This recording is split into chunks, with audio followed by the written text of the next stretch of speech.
Hello, everybody. Welcome to yet another edition of Paradigm Shift and Educational Comedy.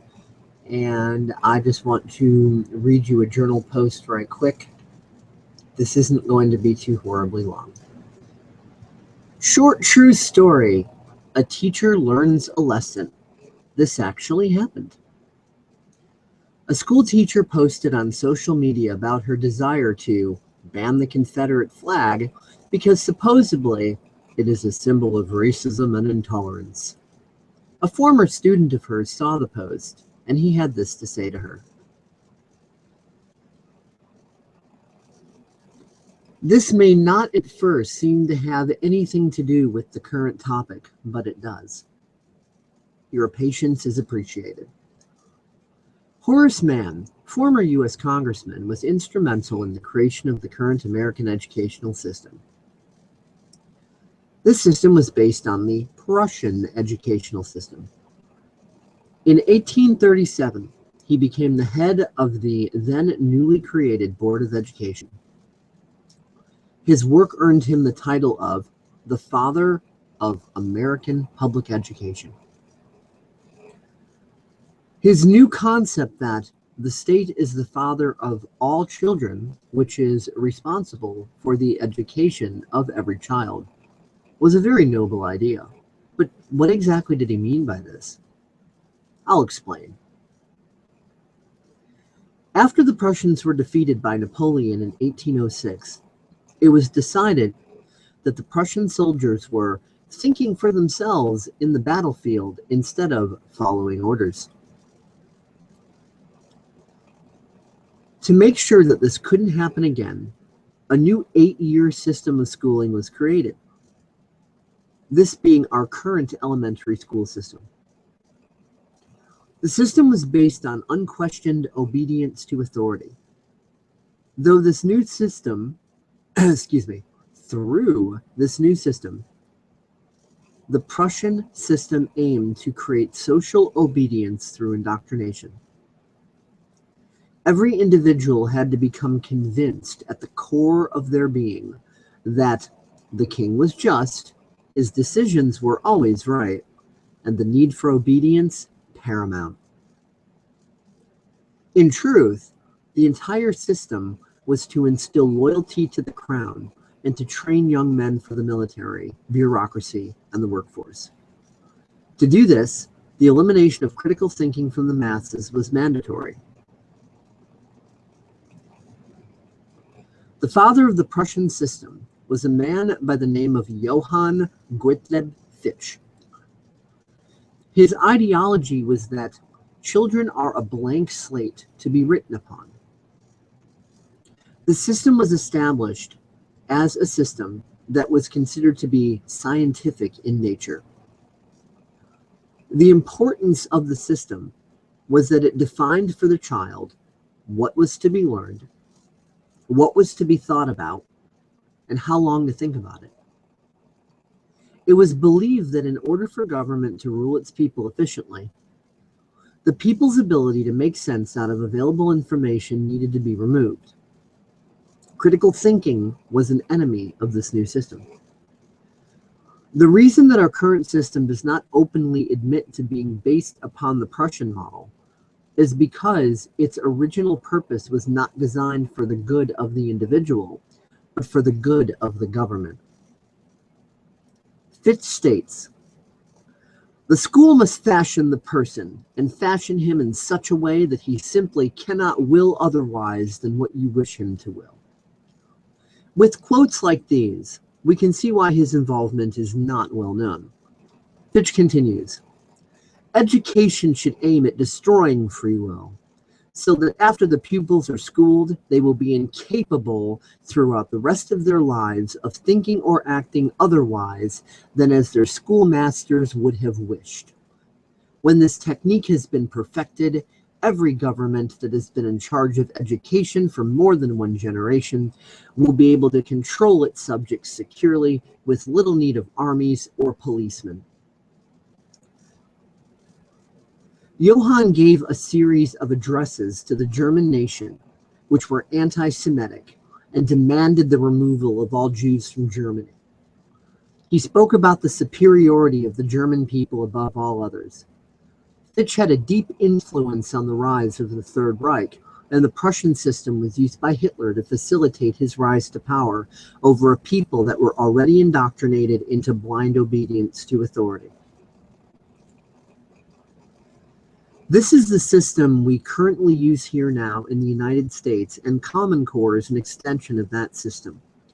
So in my opinion, getting rid of a treasonous educational system based on neo-Nazism is more important than an uninformed opinion about a flag, which for Southerners of all creeds and colors stands for Southern pride and not bigotry. The moral of this story? Get your fucking priorities straight. Okay, so before I end this, I'm going to answer the obvious questions. And clear my throat first. Question number 1. So Dave, I'd really love to see the original message thread. Have a link? No, I don't, because of privacy settings on the original post, and there's nothing I can do about that. Question number 2. How do you know that this actually happened? Well, because I witnessed it actually happen, that's how. Okay, Dave, you witnessed it. Were you the former student in question? Nope, I wasn't.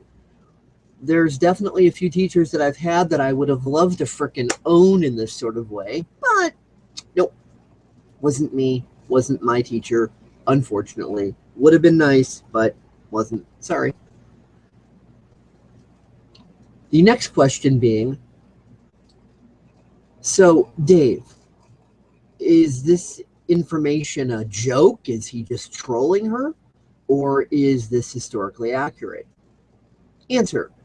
I've done lots of research on this myself. Yes, it's historically accurate. So Dave, does this mean that unbeknownst to us, we've all been taught to think like Nazis? Short one-word answer, yes. So, with all of that said, if you like this video, then of course there's lots more videos on my YouTube channel, PSEC Documentary. So please subscribe. That would be awesome. Would definitely appreciate that. You know, like, comment, fave, share, that sort of thing. And if you would share this video on social media, I think you definitely be doing a service to humanity. Because, yeah, this information is kind of important.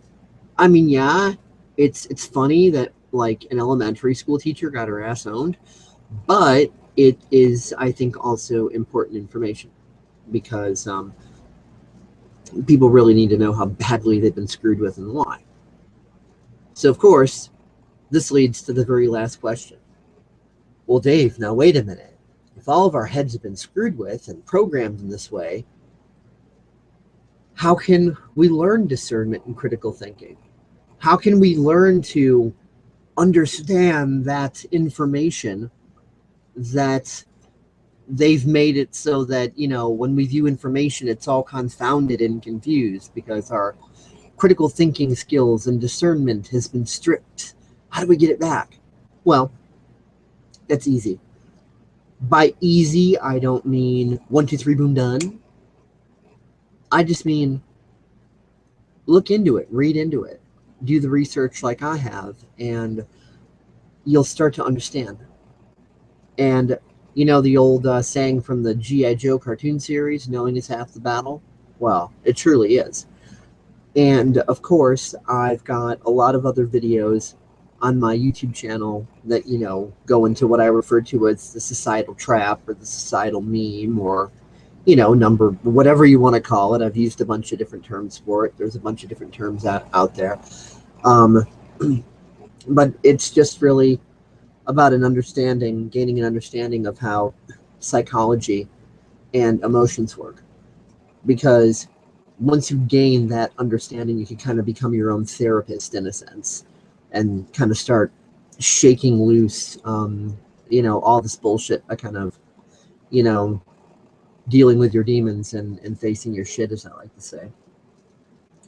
So yeah, my channel is definitely there to help you with that. There's tons of different videos on that, because there's so many different subjects that fall into this, so many different categories: political, religious, spiritual, metaphysical, science, psychology, biology, neurology.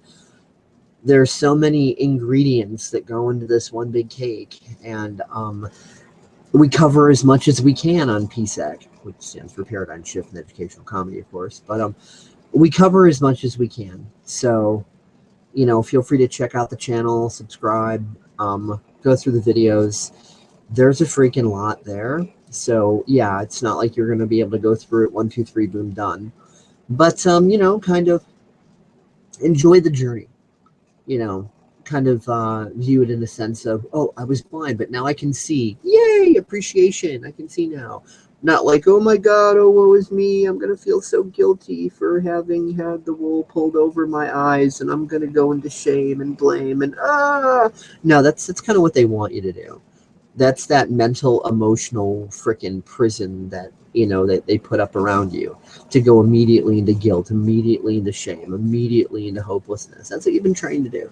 So I would suggest seeing this negative situation as a positive opportunity to create positive change.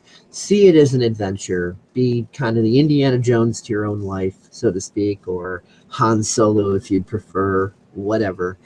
So yeah, that's about it. Thank you for watching, and hope y'all have a really great day, evening, night, morning, whatever it is in your corner of this blue and green ball that we call Earth.